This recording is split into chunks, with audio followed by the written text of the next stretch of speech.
Ingram Smith, Bud Elliott, back again for another episode of the Nolecast. So, Bud, great to see you do the Winston reaction over the weekend. Always creative with the titles, and I will admit that got a nice chuckle out of me when I saw that pop into the podcast feed on my phone there. But great for a fan base and for a team to get a victory. We're not certainly not going to downplay that, and we don't know how many victories there are out there to get. We'll give you an idea as to maybe if that victory was deserved, or some of the lessons that you can take from it. Uh, Overall, this is just kind of a flawed football team. Not like our sponsors and perfect Louisiana hot sauce, Tarpon Cellars. Great people, great product. TarponCellars.com. Like Bud said a couple weeks ago, have them back in the back of your minds, whether it be Thanksgiving, Christmas, whatever. It's great to have a holiday gift, and great to support the people that make the Nolecast possible. So we got some listener questions. I'm excited to that we'll kind of weave our game review into those. This may be one of our shorter game reviews in general, just because like you kind of know what this team is, and for me this week it kind of just really settled for me. It's a wildly limiting team that is going to have to just scratch and claw for everything that comes to it. Um, and this Saturday was just a real firm reminder of that to me. But let's go into it. Let's jump into some of the details of the game, some of the more macro aspects of what to expect for the rest of the season. And with that, we'll jump into tonight's Nolecast. Yeah, man. So I actually had a chance to go back and watch this one today. I was, excited to see exactly how Florida State was operating, and man, I got to tell you something here. I think, like, just from a pure offensive play caller standpoint, these guys might deserve a raise. They are trying so many different things, and basically they just don't have personnel to do it um, in any way. And yet they're still finding some ways to score some points against the teams that aren't, much better than them. Now, there are some teams that come up on the schedule that I think are probably just much better, and we'll probably hear some calls for the offensive coordinator and the head coach to be fired because they may not score any points.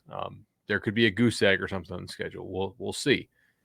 But they get a Jordan Travis who looked a little bit healthier than he had in previous weeks, and they found a way to kind of make some chicken salad here. Now, a lot of screens, some creativity in the run blocking, which they've had in prior weeks too. They tried to take a lot of shot plays. But one of my main takeaways here was with Jordan and with this pass protection, right, and with these receivers, there really is no drop back game. You have quick game, you have a lot of the screen game, and you have the shot game, which is how they're trying to set up stuff downfield. And they did call a pretty good number of shots down the field, and really didn't hit them very much. But like they're trying to call them. One of the things that I think was the biggest takeaway though is that they tried to use max protection a lot more in this game, and I am very concerned about this because I understand why they're doing it. I think it's probably a good idea. Yet they had 7 and even 8-man protections where it was still a jailbreak when Syracuse. I like to think of it almost as you ever count cards, right? Or like a box count. Are you +1 on the pass rush? Are you even up? So if you're +1, that's a normal. Like that's 5 protectors for 4 rushers, right? I mean, you had situations where you literally were +3. Mm-hmm.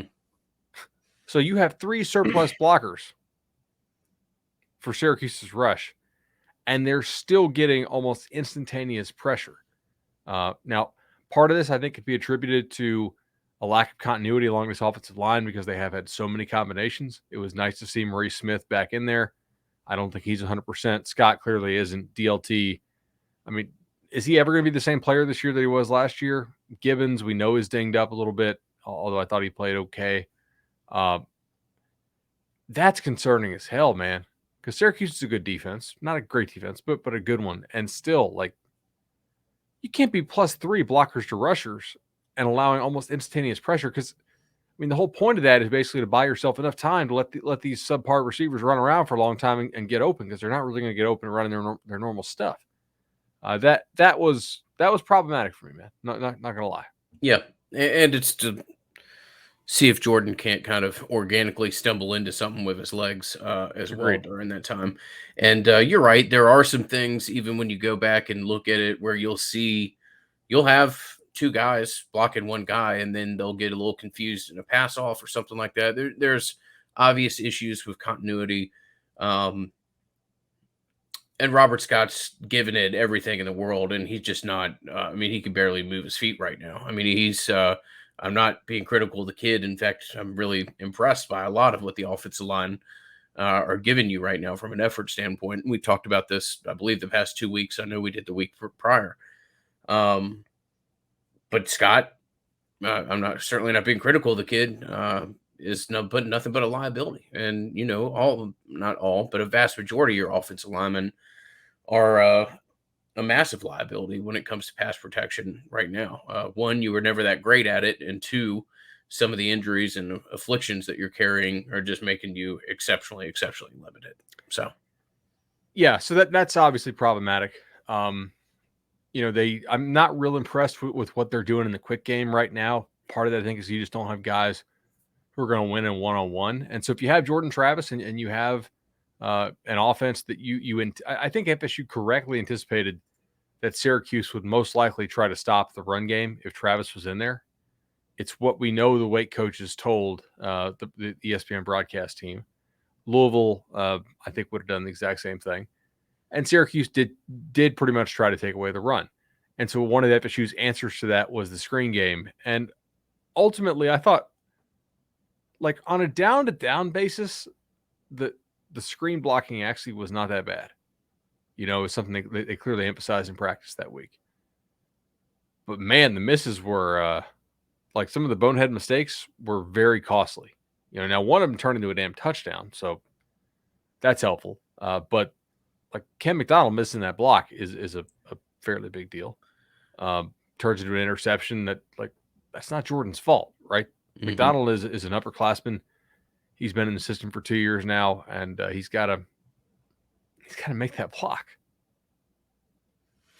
Yeah, I mean, there's larger things that you can talk about. That's a great kind of microcosm of where Florida State is. Cam McDonald has a pretty decent game. Cam McDonald mentally checks out at a critical point and gives up. You just can't let a guy get inside there, and you do it.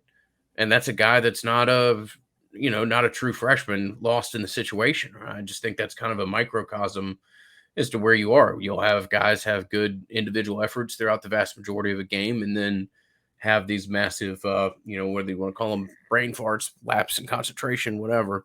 But yeah, that's a good little place to kind of where you are right now.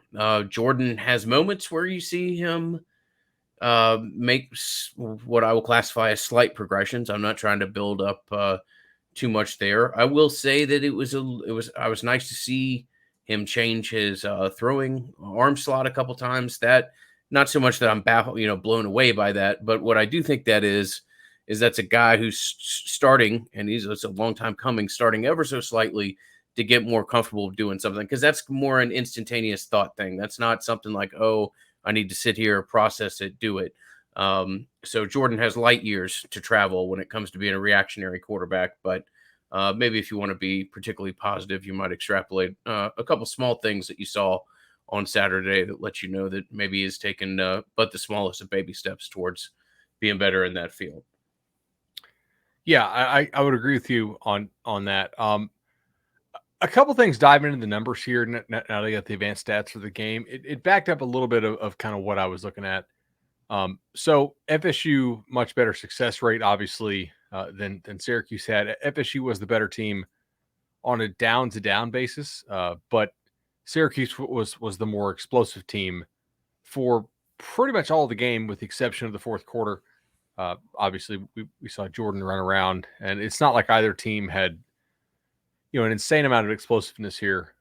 One thing, though, that FSU did a fairly decent job of this game compared to Syracuse, actually, was staying out of like the rush for no gain or loss. I think that is sort of one of the hidden angles of Jordan, is that you do have to play on your heels a little bit more, unless you've just decided to attack, and then that is both good and bad from a defensive perspective. FSU didn't have a whole lot of times where they got like knocked off their track and then tackled for zero. They were consistently able to get, and this is not a success, obviously, right? Like success rate is not defined as getting 2 yards on first down, certainly.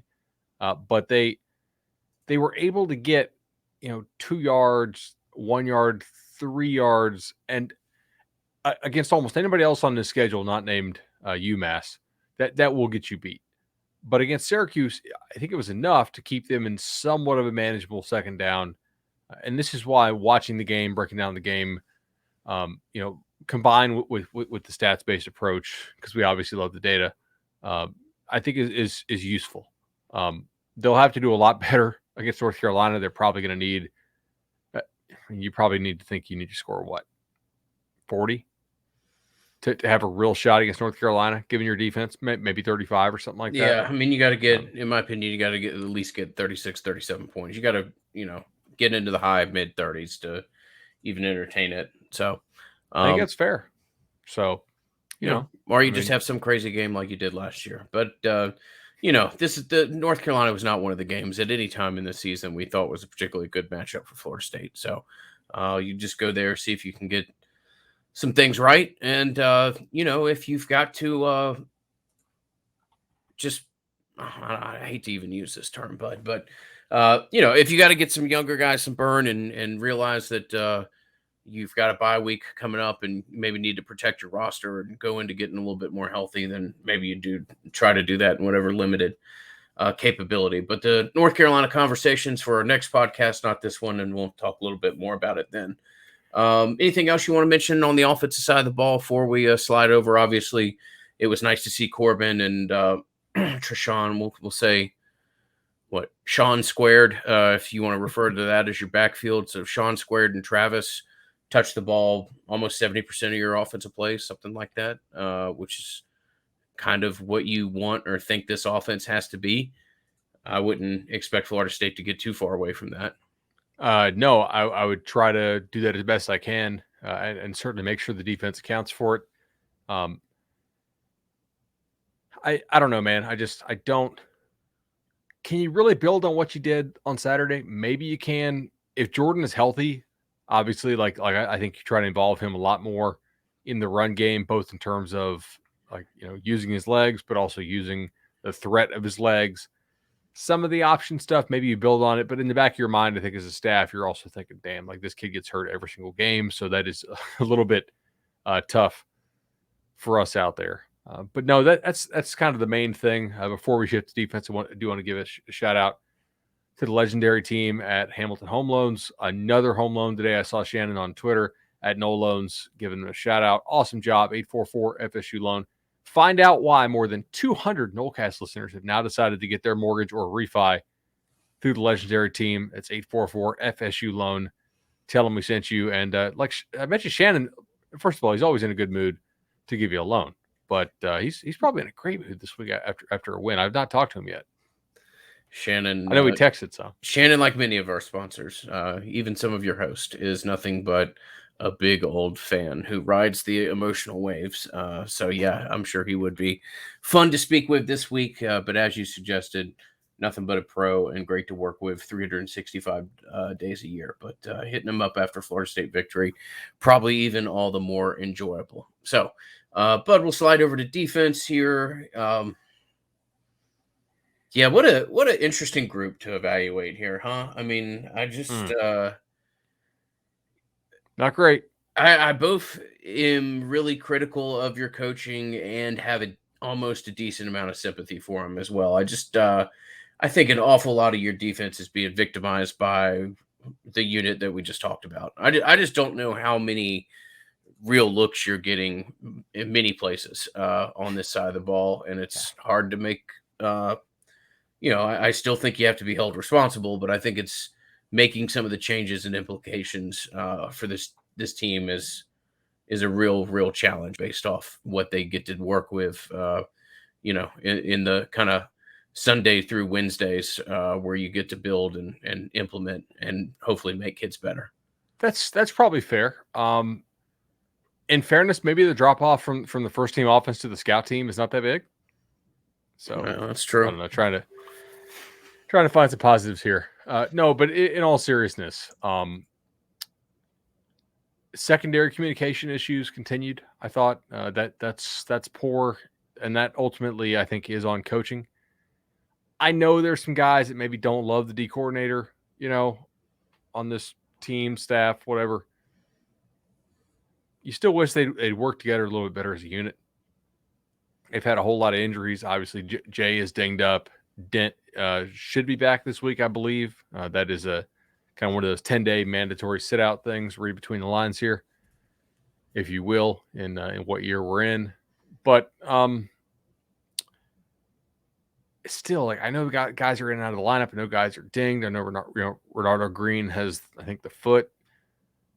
You'd like to see him not blow as many coverages as they do, because ultimately I wasn't like that disappointed with the defense again on like a down to down basis, right? So success rate, pretty good job overall, and held Syracuse to a 36% success rate.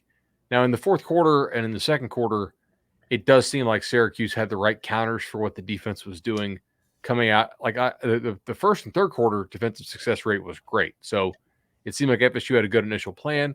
FSU did make some adjustments at halftime.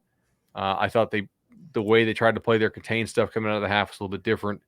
I would have liked to see them maybe heat them up a little bit more there after Syracuse tried to go with Schrader. Again, not creating enough havoc with the front. Like the front was trying to play some contained stuff, I think, a good bit. And they did not work well together with the backers and like the safety whose job it was to be in run support. And it was a lack of team defense ultimately that I thought was a problem here. And so I would like to kind of go back to what FSU did at times last year, which was, hey, screw it, just blitz them, right? Because I think they knew they really couldn't cover, and Syracuse also knew FSU couldn't cover, and eventually they would get to that, and they would get those first downs. Syracuse continued its trend of being pretty damn poor on passing downs. Remember, we talked about this going into the game. So success rate on passing downs for Syracuse, 14% overall. That's very good. One thing we did talk about, though, going into the game was standard down explosiveness.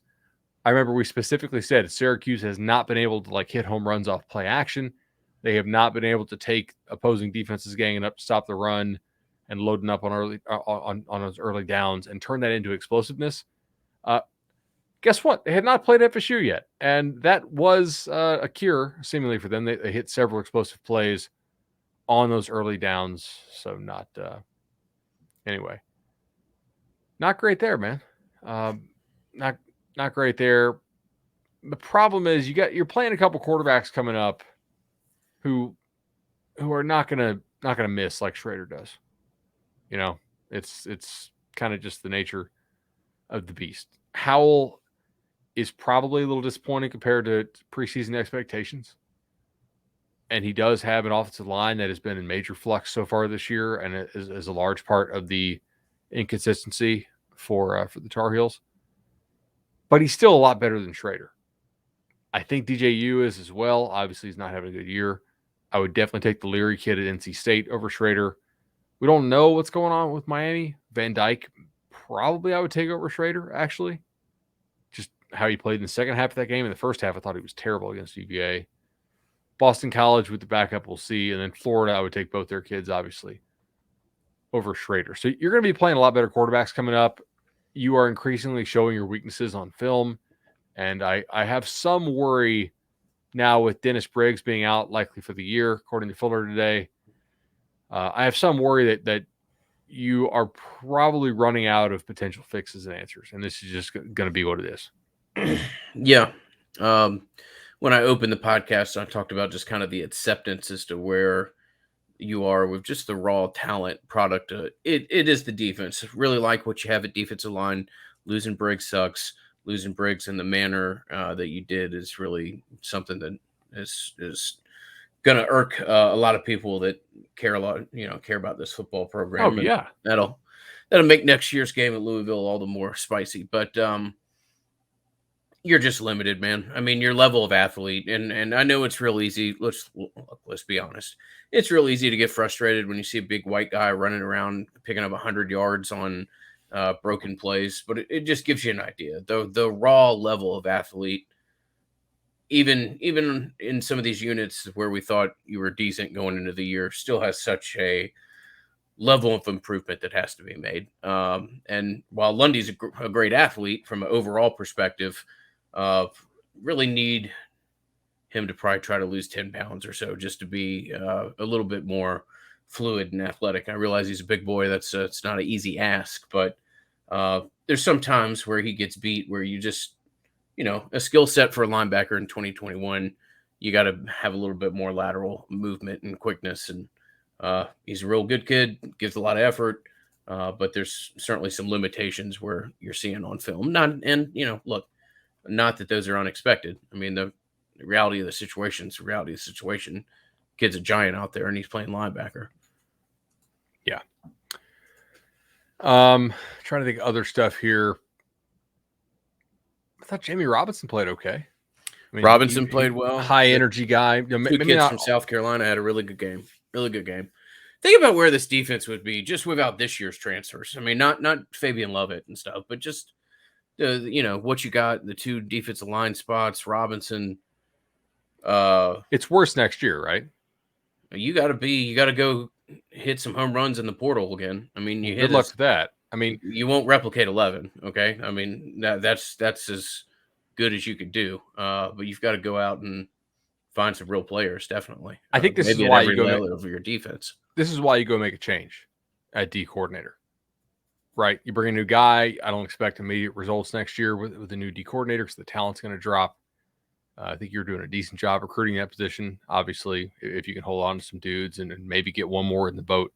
And then hopefully you're thinking 23, they know his system well. They're bought in. The offense can probably be better next year, I would think. Like, it is hard for me to think the offense being worse next year. You don't lose anybody important unless I'm missing somebody. No, hopefully you get another wide receiver from Louisiana and get him in the mix. And yeah, there's certainly some pieces that you need in Burrell to come back healthy. But yeah, no reason you shouldn't be better at offense in theory. Now, who will be running that is a conversation for us to have many, many months from now. But yeah, you should be better at offense. For sure. You want to go some questions? Yeah, let's do some listener questions here. First question. This is kind of an interesting one, and we certainly want your feedback on everything that we do, but we will ask this up to kind of a broader community feedback from David. I saw this question, and it kind of reminded me when I have tried to make plans to like go see a Rangers game over in Glasgow or something like that, because I know that's not something that I have many opportunities to do. David writes that he has been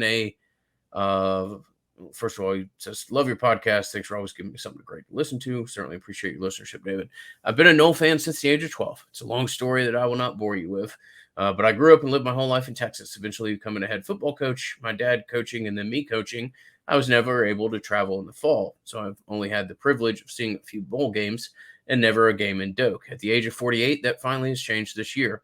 I'm a principal now, not coaching, and I'm finally going to be able to come to a game.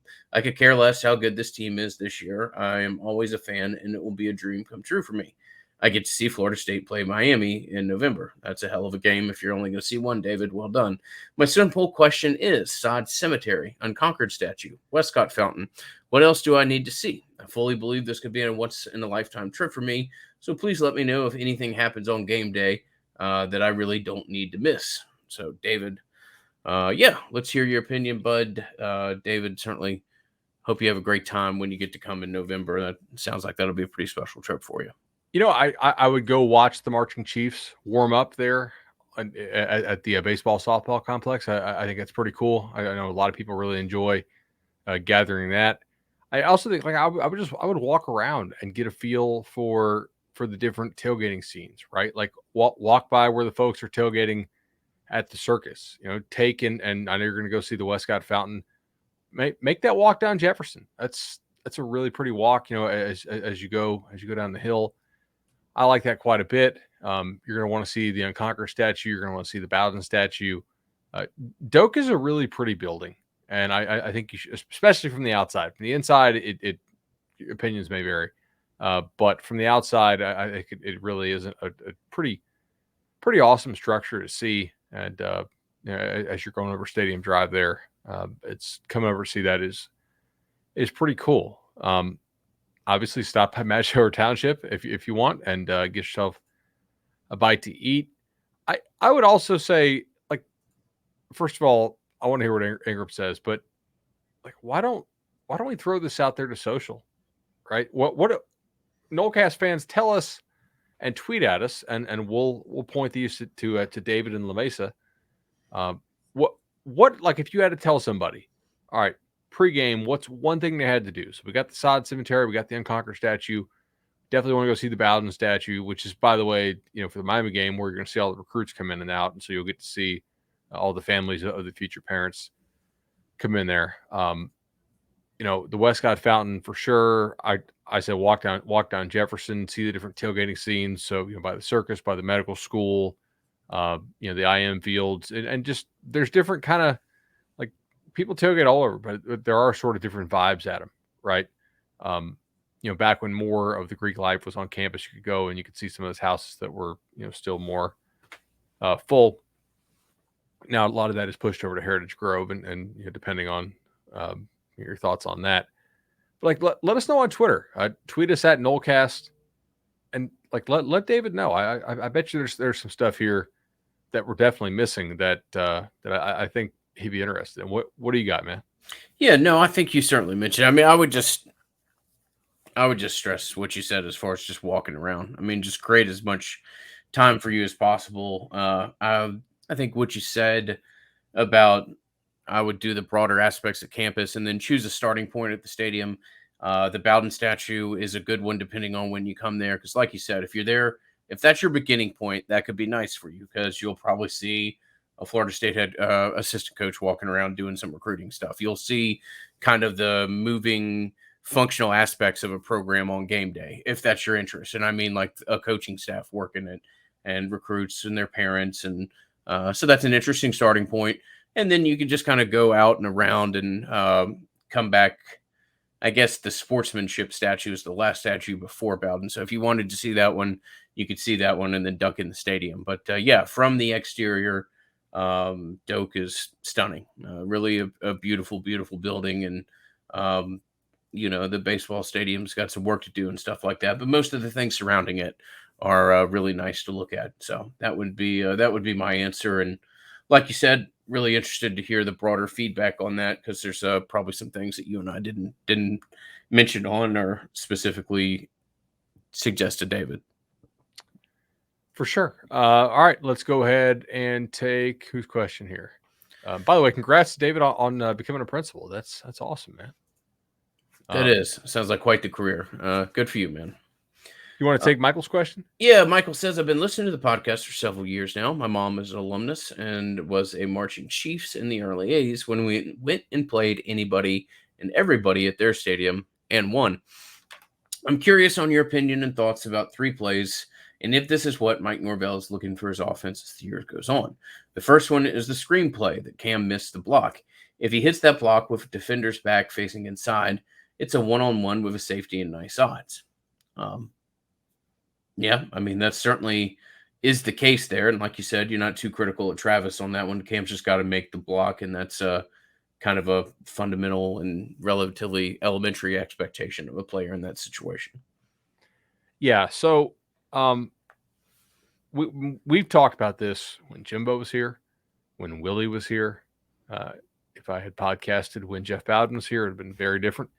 But also now that Norvell's here, your screen game is pretty much just looking out there and saying, okay, like, what are our numbers, right? Are we even up? I can throw the screen, and then my receiver just needs to shake one guy. Obviously, if we're +1, like blockers plus receivers. That's awesome. And for -1, guess what? Look elsewhere. Probably run the football or throw the ball to the other side of the field. We really shouldn't be -1 and throwing that ball. In this case, we're even, and chucking the ball out there is the right decision. Travis sees it. He makes, I think, what's a fine throw, and obviously the block doesn't get made. But yeah, man, there's no doubt they're always going to use that as an extension of the run game to make sure that you defend the whole field. I think you have to.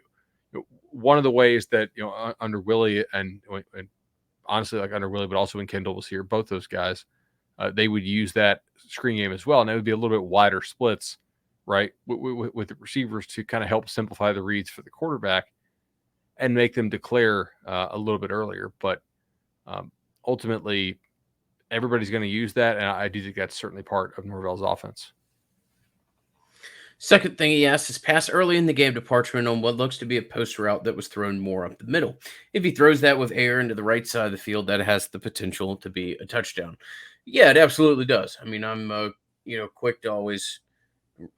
I'm careful to reference my own athletic histories. I don't want to sound like I played at Florida State or anything like that. But as somebody that played some middle school quarterback, I mean, that's a throw that you expect if he sees that a middle school quarterback to make, where you've got a whole half of a field open and you really just need to throw it into it. At the worst case scenario, you have somebody crawl up his back, or maybe a receiver who slightly has to come back to a ball, but that really can't be an incompletion in that situation. So, those are throws that Jordan's got to get a lot better at and seeing the field. Because if he sees that and he still makes the throw that he does, where he tries to throw it on the line, then that's it's not all that out of character, maybe, but that's just something that's very rare. You get an easy throw to make, and that is one of the more easier throws that's offered in football. They're always going to try to set up shot plays and go vertical when they can. I mean, like how many shot plays did they throw in this game? 6, 7? I mean, it was a good number. And this is not just like taking deep shots. Like they're literally trying to set up stuff because Jordan is not the best reader of defenses and their pass protection kind of sucks. Like they're trying to set up some max protect stuff here where guys can win. And as you mentioned with Jordan scrambling around.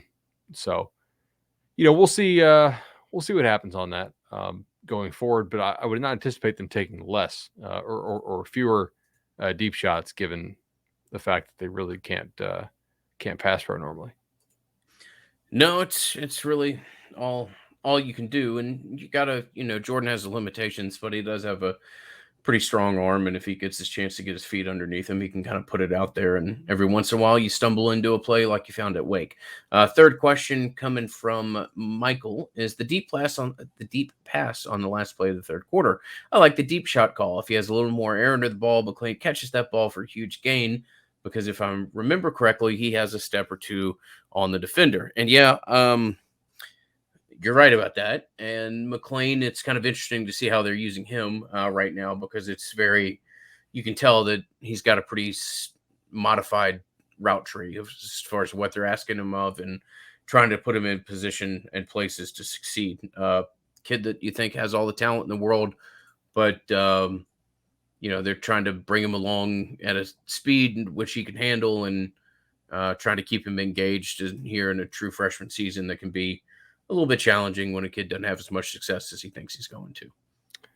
Agreed on that. Okay, let's go ahead and take whose question now? Hutch? Yeah, Hutch says, thoughts on Travis Hunter being in Athens over the weekend? Yeah, never want to see that. I think it's a pretty decent shot across the bow. You don't want to make too much out of it. And at the same time, if you see a second trip made, then you can get real concerned. I mean, I don't think there's a whole lot more to do. A kid lives 65 minutes from Athens, went to Athens on a Saturday for a noon game, stuck around for a while, reaffirmed his commitment on Sunday. We'll see. Again, if this is a repeat thing, then everybody can get real concerned. If it's because the kid went to Athens, then it's hard for me to blame somebody going over there and having a fun Saturday. If it was anybody but Travis Hunter, I'd be more worried. But just knowing what I know on background, I am not super worried about that situation. But you're right. Like it's better if he doesn't go for FSU. Obviously, I assume he communicated with them. A guy like who hasn't been to campus a million times, like a Travion Williams, or maybe somebody who hasn't been committed for the longest time, like an Alu Ba. Those are the dudes that I think you have to be watching more closely right now. But certainly you don't like I'm sure FSU would prefer Travis not go, right? We'll see what happens, man. Ultimately, this is just going to come down to does Travis Hunter want to be a trailblazer or not? Obviously, he grew up a huge FSU fan. He knows what the program could be.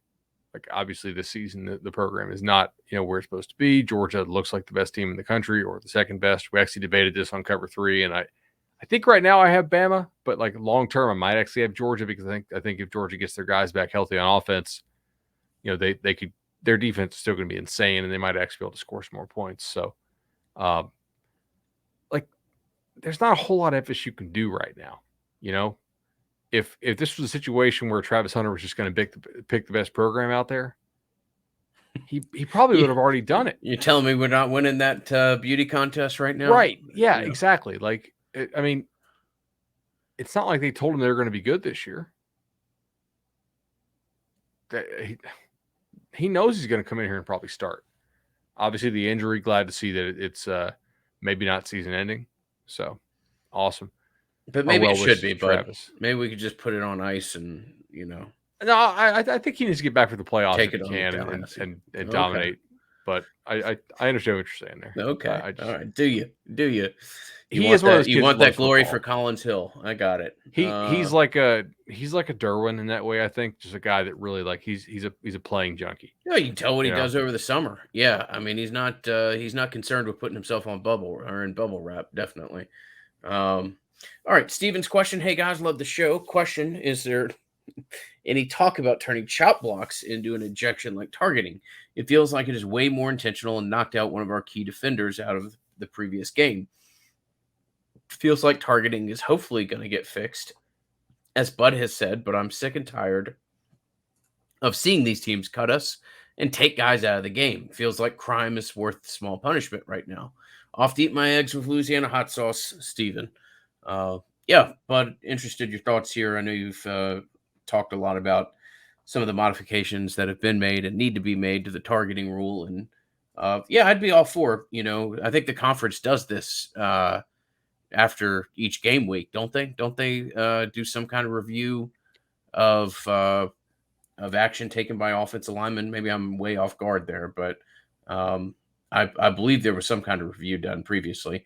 I think Georgia Tech's had a kid suspended by the conference after a game. Maybe I'm really misguided there, but I believe that to have been the case.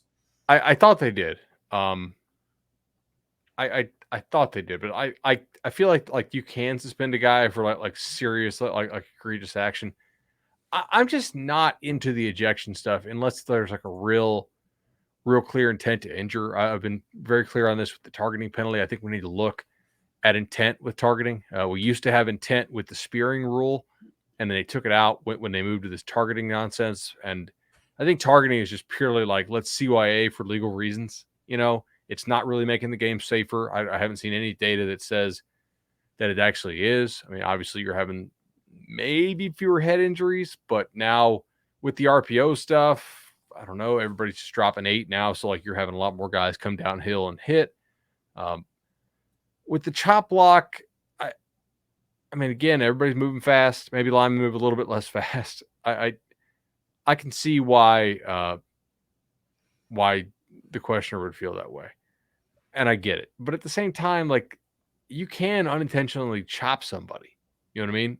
They are moving fast. You may or may not know if the guy next to you is engaging them. It sucks, but it's just been part of the game. I'm not hugely in favor of making all these rules where we just eject everybody. I think it's what did the Supreme Court justice say? You know it when you see it, but it's hard to define. I think the definition of pornography. Yes, yeah. Exactly. Yeah. You know when you see it, man. You know when you see it, and we have been fortunate to know when we see a great partner, and that's been Matt Lewis and his team at Congruity. Matt's been, as we're always quick to brag on him, a great addition to our team. It's been great for Jonathan over at Select Shade and for other listeners of ours. So whether it be to talk about the Knolls or talk about how you can experience your business optimized, we certainly encourage you to reach out to Matt, whether it be via email, knolls@congruity.com, or the phone number 844-247-4100. Again, 844-247-4100. All right. What else do we have for tonight? So, two more questions here. One comes from Frank. Real quickly, what are your thoughts about Jimbo's challenges at A&M currently? Okay. So a couple things. Number one, A&M is very banged up right now. I did look into this a little bit. A couple of their top receivers are out right now, and they have several guys in the secondary who are also out. So FSU's not the only team dealing with injuries out there. And as we know, like, you got to keep playing the games. Games don't stop, but sometimes the flow of capable players does stop. And I think A&M is down some guys right now. They're also down, one of their quarterbacks, Haynes King, who I think is better than Calzada. Jimbo did pick him to start. But that battle also allegedly went like well into the fall. So who knows how much better he really is. We really only got to see him against Kent State, New Mexico, and I think part of the game against Colorado. I will share this though. I was sending some DMs and stuff to Bill Connolly the other day, and we were bouncing different ideas actually about how to refine our live betting formula and customize it for coaches, right? And coach trends. And I am going through my G chat with you, which does not have the conversation with Bill. So now that I have been able to pull it up here, it's a lot easier to actually find the information you're looking for if you pick the right one. If you're looking in the right place, for sure. Yeah. While you're doing that, I'll just real quickly. Yeah, I mean, I certainly know there's an aspect of this fan base that has, a deep dislike of Jimbo. I'll put it that way. And I won't say that to a very large extent, it's probably not earned. At the same time, Jimbo gave the program ultimate validation, the fact that a national championship was brought here without Bobby. If you are always interested in the rumor mill, I'll tell you that there are some people who are close to Florida State, or who have considered taking roles at Florida State, who Jimbo has actually reached out to and spoken positively about the university and positive about what the university can be with the right leadership. So I don't think there's some deep hate on Jimbo's perspective towards Florida State or Tallahassee. I think he would probably do some things differently if he had a chance. It was a bad situation made, really taken into one area to where ultimately there had to be a parting of the ways, and Texas A&M happened to be the way to which he parted. So I know people, it's never going to see somebody's heart's never going to break when Jimbo takes a loss. I get it. But as far as I'm concerned, wish the best to the guy, see what happens down the road. So here's the thing. This offense is not taking advantage of the college rules enough. This is something we were actually on quite a while before Jimbo left. I'm going to read to you now, by year, the passing explosiveness ratings of the last 11 Jimbo teams. Okay? This is nationally. This is adjusted for opponent. So you do get credit for playing these big-time SEC teams. So this is starting in 2011? Starting in 2010. 2010. Okay. All right.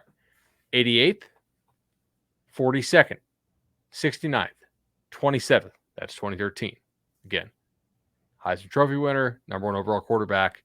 Every single player on the offense got drafted. Didn't crack the top 25 in passing explosiveness. Then 98th, 86th, 96th, 71st, 97th, 118th, 99th, 92nd. This offense does not create explosive plays.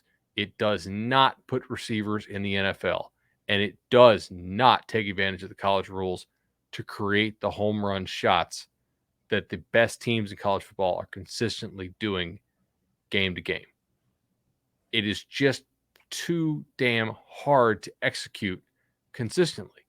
It's difficult to run, and you don't give your quarterbacks enough freebies down the field when you don't take advantage of some of the college spacing and illegal man down field rules that are very selectively enforced. Period. It's a very pure offense. Obviously, like I understand if you're Jimbo, you'd probably be a little bit annoyed, right? That like you have a very conceptually awesome offense, and then these other guys run this stuff that you maybe think is beneath you, and they score a million points. But guess what? Like you're not paid to coach in the NFL. You're paid to coach in college football, and I don't see enough shot plays in this offense where they're literally just trying to get one guy open in order to hit explosive plays that you have to throw it to somebody like perfectly in stride. You have to read it out. It's kind of West Coasty, if you will. They actually do create some explosive run plays, but those are not quite as effective, obviously, because of the frequency as the explosive passing plays are. Look, maybe if this next quarterback he has coming in is that good. I know some of our guys think he's the best quarterback prospect in this year's class. So we'll see. But those numbers are concerning, I think, right? And you just signed the guy to a 10-year extension. So maybe he'll adapt, maybe he won't. Fully guarantee. Yeah. I would if I were a Texas A&M podcast now, I would be all over the idea of getting a real receivers coach in there. Mm-hmm. And actually having somebody to develop the receivers, because they have to make their cuts and their breaks at the exact right time in concert with the quarterback. And they have signed a lot of 4- and 5-star receivers there in the last 4 years, and they're not getting a damn thing out of them. Mm-hmm. Interesting. All right. So, but they are pretty banged up. Like for this year, I will say maybe Jimbo was actually making some of these changes. They were going much more tempo in the spring game, and they were going much more tempo in like the first 5 quarters of the year before that kid got hurt. So maybe they felt like tempo was the way to go. Obviously, one of the absolute worst 4th down coaches, and super, super slow on offense, limiting the number of actual at bats you get is not the way to succeed if you have better talent. All right, bud. You put something out on social media over the weekend. I almost feel bad about it asking you, because if you're watching this YouTube, or if you're watching this podcast on YouTube, you'll see that Bud is somewhat podding in the dark. Evidently took a little shot of steam to the eye over the weekend, but I did see you put out a pretty wicked picture of a 19-pound brisket cooked over 20 hours. And we'll just end this podcast with you waxing poetically for 45 seconds or so about this brisket creation, because it certainly looked pretty damn good what I saw on Twitter there. Yeah, man. So obviously Nolecast is a lifestyle brand and a tailgating brand and everything. So we had to buy a smoker as part of that, and I feel like we should talk about that on the show to document it here. I'm serious. Stop laughing. Anyway, yeah, I had this brisket. Had it in the fridge for a couple months actually. I think I bought it in like maybe March, and had a little funk to it, right? But like it was cryovac, so it really didn't age like that crazy. And I was like, now is the day to pull this thing out. And this is not food advice, it's not food safety advice, but I trimmed it real nice to about, I don't know, 1/4 inch, 1/8 of an inch, fat wise, and fired up the smoker. It is a pellet smoker. It almost feels like cheating. I'm normally a Komodo Joe guy. I just wanted to try this new one out. And I put it on about like 10 o'clock Saturday night, 225, and had the water pan in there, had the drip pan over the water pan. So, no flare ups or anything like that. Pulled it off about 7:55. So that's what, 22 hours for a 19 pounder. Now, granted, I probably trimmed off, 2 pounds of trim. Mm-hmm.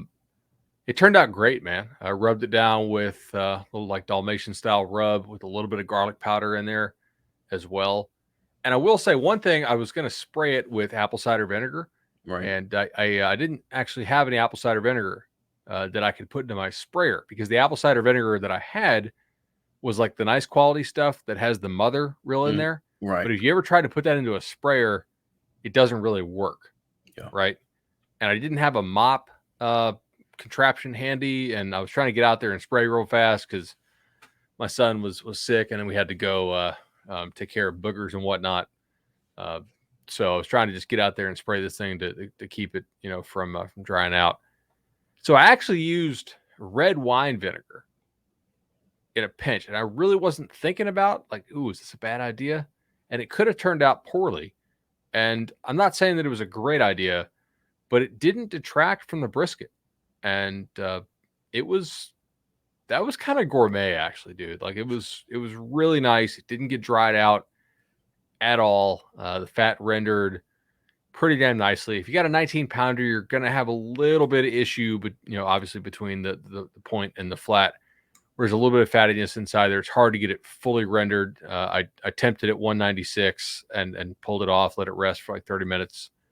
It's sliced super nice, and yeah, man, I got pictures on my Twitter. Maybe we'll also put some on the Nolecast Instagram page. But hey, Instagram's back now, so that's always encouraging. Good. Yeah. We'll always end the podcast every other episode with a little brisket conversation or something like that. So if it, if you don't enjoy the football talk, just know that there may be 2 minutes of brisket at the end. You want a little more recruiting talk too? Never will I turn down recruiting talk. Let's hear it. All right. So I remember what do you remember what team I told you it would benefit FSU the most if they had a bad season? Was it Miami? Well, okay, like non-FSU immediate rivals. Auburn or LSU? LSU. Yeah. Okay. LSU is 3-2. Mm-hmm. They now have to, and their run defense is it's pretty poor. 106 in the country in run defense per Conley's numbers. They now have to go play at Kentucky, where they're an underdog, and that's a really bad scheme fit for them. They have to go play Florida. I don't think Florida's going to overlook that one, most likely, and Florida will probably get back to running the football, Mm-hmm. So, again, if you have a really terrible run defense, not necessarily the team you want to play. Ole Miss can probably score some points on you, and that's a road game.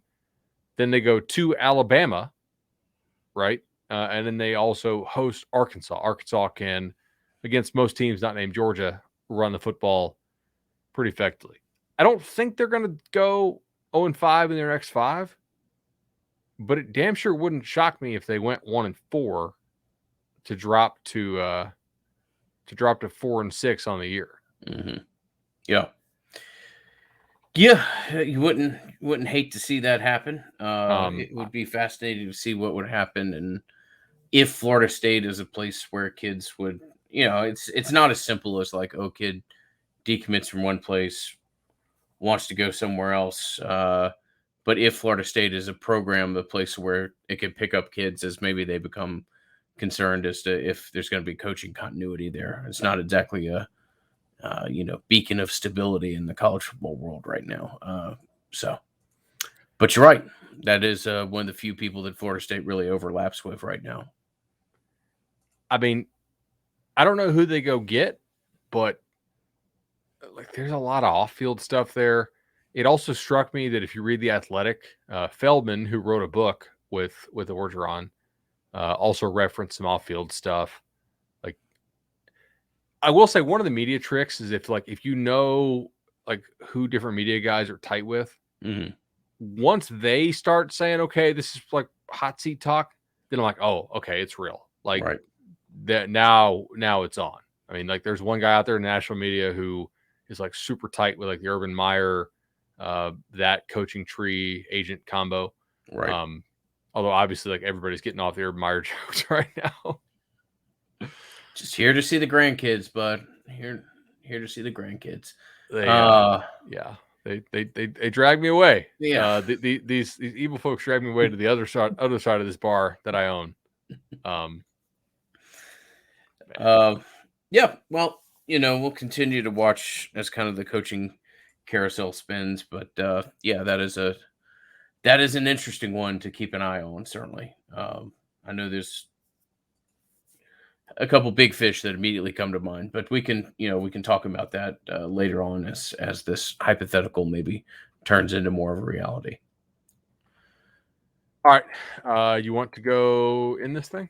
Yeah, let's wrap it up. Enjoyed it as always. If you get a chance to give us a 5-star review, whether it be Apple Podcast or wherever else you may see, that is greatly appreciated. Subscribe, like if you choose to consume via YouTube. Any other suggestions that Bud may have for you, I'll certainly turn it over to him at this time. Yeah, hit that thumbs up button on YouTube. Make sure you share it. If you're in any like Nole Facebook groups, throw it up in there. I feel like we have a good show, and obviously it's growing like crazy, but we want to grow even faster. So cool. We'll see you guys next time. Preview time with North Carolina. I will say our North Carolina podcast on 24/7 Sports is one of the absolute best out there. So if you guys want to go listen to the Inside Carolina podcast, I have to listen to quite a bit of them for my job. So I'm very informed on this UNC team, and I look forward to having a great preview 2 days from now. See you, buddy.